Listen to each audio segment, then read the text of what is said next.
speak of the breakthrough at Sedan, but actually the break was along a wide front extending for 50 miles from Namur in Belgium to Sedan. Further north, the Allied armies had swung like a gate into these positions. The German armies had swept over Holland, broken the line of the Albert Canal, and for all anyone knew, were preparing to smash against the Allied front with all their power. That was the situation, dangerous but obscure, on the evening of May 13th. On the 14th and 15th, it became clear that the German breakthrough south of Namur was in the greatest strength, and that the French Ninth Army, attacked while moving into position, had been shattered. Without doubt, this was the point of mortal danger, and the French High Command ordered the abandonment of these positions, although they had not yet been attacked. Those positions were abandoned solely because of the situation developing along the Meuse near Sedan. In the meantime, the French 7th Army had been ordered to make its historic forced march far to the south into the area threatened by the rapidly advancing German spearheads. This army was not used to attack the German flank, but rather was used as a plug to restore the broken front. Throughout, the Allies had placed their faith not in offense but in defense, and the defense was doomed to failure because it was confronted with an entirely new technique in warfare, the plain tank infantry team in action. The world was staggered by the speed with which the German armored columns moved. What was the secret that enabled armies to move so far so rapidly? The secret lay in the organization of the striking spearhead. Armored forces came first, closely followed by motorized divisions, which peeled off, forming solid walls. And through the corridor thus formed raced the supply trucks to feed the ever-lengthening column. It was obvious that if the Allied situation was to be restored, the German column would have to be cut. On May 17th, General de Gaulle attacked the German flank and captured a few prisoners, but his light mechanized forces were like a pin pricking the side of a rhinoceros. A subsequent attack met with even less success. The means for a really successful counterattack against the German corridor simply did not exist. Where numbers of divisions were required, only handfuls of companies and battalions were available. A valiant attempt to cut the German corridor was made by a group of slow-moving British tanks just south of Arras. But lack of sustained striking power doomed this valiant unit to destruction. On May 21st, the German spearhead reached the channel port of Abbeville. Protecting their flank along the Somme, the Germans fanned out to the north and east. This was to be the perfect battle of annihilation. On May 28th, the Belgian army, compressed into a small space and weary of battle, laid down its arms. That left the desperate French and British defenders with their backs to the sea at the small channel port of Dunkirk. One of the greatest disasters in history seemed in the making. An entire British army faced annihilation.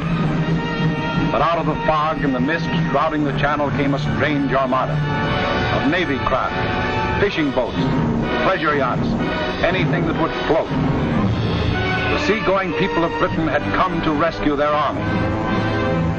High overhead, British fighter planes fought the Luftwaffe to a standstill.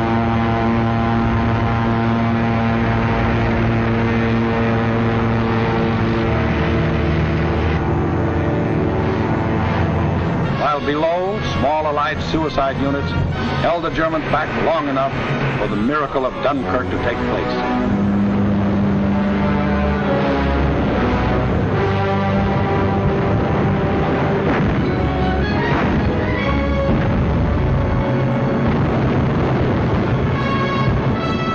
$211,500 British troops plus 112,500 French and Belgian were rescued. Over 300,000 battle-tested men, grimly determined to go back again with new tools, new weapons with which to blast the hated Nazis out of this world. For free men are like rubber balls. The harder they fall, the higher they bounce. Leading the British by this time was a man who had been bouncing all his life, Winston Churchill, who had tried for years to warn the world about Germany. Meantime, the situation that faced France was as nearly hopeless as a military situation can be. 2/5 of the French army was lost. There were fewer than 50 divisions left to defend a front almost 200 miles long, running from the northern end of the Maginot Line to the sea. And behind that thin front line, there were no reserves. The despairing people of Paris sent their children south, praying that some miracle would keep them from harm.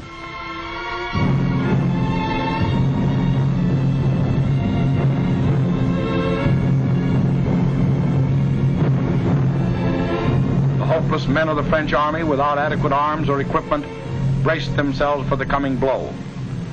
The first blow fell on June 5th. The French resistance was determined, but by June 8th, the left flank army had been shattered, and a general withdrawal was ordered to the line of the Marne and the Seine. On June 9th, the German main attack came. Within 2 days, the German armored and motorized divisions roared out into the open terrain. With this breakthrough, the issue of the Battle of France was decided, and from that time on, there was official talk of an armistice. Now, what about the famous Maginot Line? Let's go back and take a look. On June 14th, the Germans launched 2 attacks against the Maginot Line. In both cases, penetrations were effected. But we must remember that this was against fortifications defended by men devoid of hope. In the meantime, Mussolini, now thinking it's safe, sent his divisions racing across the border. The hand that held the dagger has struck it into the back of its neighbor.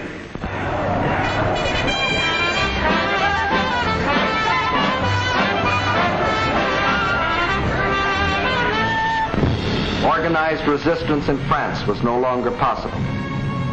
The government faced 2 alternatives: retire to North Africa and carry on from there, or give up the struggle. France's leaders were old and tired, and the oldest and most tired was Marshal Pétain. Egged on by men like Laval, who saw in a German victory his chance for personal power, on June 16th, Pétain asked for an armistice. The news is carried to Hitler, who received this word of a great nation's fall in a characteristic manner. Also characteristic were his terms for the armistice. It must be signed in the coach where Marshal Foch met the defeated Germans in the last war.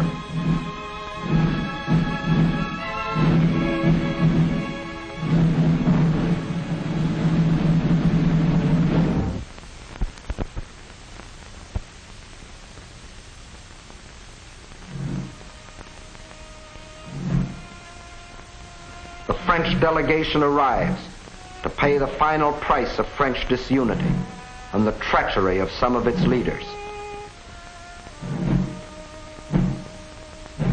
The final price, a price that for centuries to come, the French won't forget. More than 3/5 of their country was to be blacked out by a military occupation. The remainder was to be controlled by a French government acceptable to Hitler. A tax of 400 million francs a day was to be imposed on the French people to support the German army of occupation. Nearly 2 million French prisoners of war were to be taken into Germany and kept there as hostages, to work as slaves or rot of hunger, tuberculosis, or other diseases in concentration camps. Men deliberately and permanently separated from their families in order to decrease the French birth rate and thus eliminate France as a world power in future generations.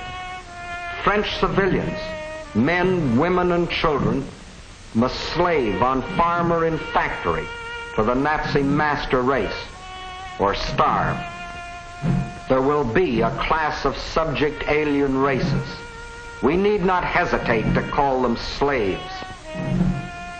French children were to grow up on such inadequate food that many would reach the age of 12 before they grew new teeth. And for any attempts to protest against these restrictions, thousands of innocent French civilians would be executed. This was the price the French were to pay as they signed the armistice. And the master of the master race must go to Paris to tour the streets of what was once the City of Light.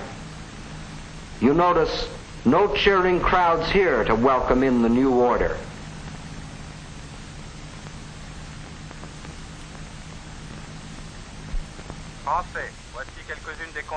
When the people of Paris come to the streets again, it is to hear the voice of dictators, telling them what they must do, how they must live, what they must say, what they must think, telling them how to be slaves. Gone is the Republic of France. Gone is free speech and a free representative government. Gone is liberty, equality, fraternity. These are the French. With their ears they listen, but their minds and their hearts, these are down on the Mediterranean where the battle colors of the regiments are being taken to Africa, out of the Nazi grasp. The people weep as their glory departs, for they don't as yet know that France has hope, a rallying point. Charles de Gaulle, a soldier in the great tradition of Foch, is not surrendering. He will continue to fight, gathering about him loyal Frenchmen from all over the world to become the Free French Army, the Fighting French. Yes, the people weep as they watch their colors go, not knowing that 2 years later, those same flags would again be unfurled in North Africa, alongside the Stars and Stripes, alongside the Union Jack. Once more, their leaders, General de Gaulle and the famous General Giraud, stand united in the common cause with the leaders of their allies. Once more, the red, white, and blue of France is raised on high. For out of the ashes of the defeat and the humiliation of France, her soul has been born again.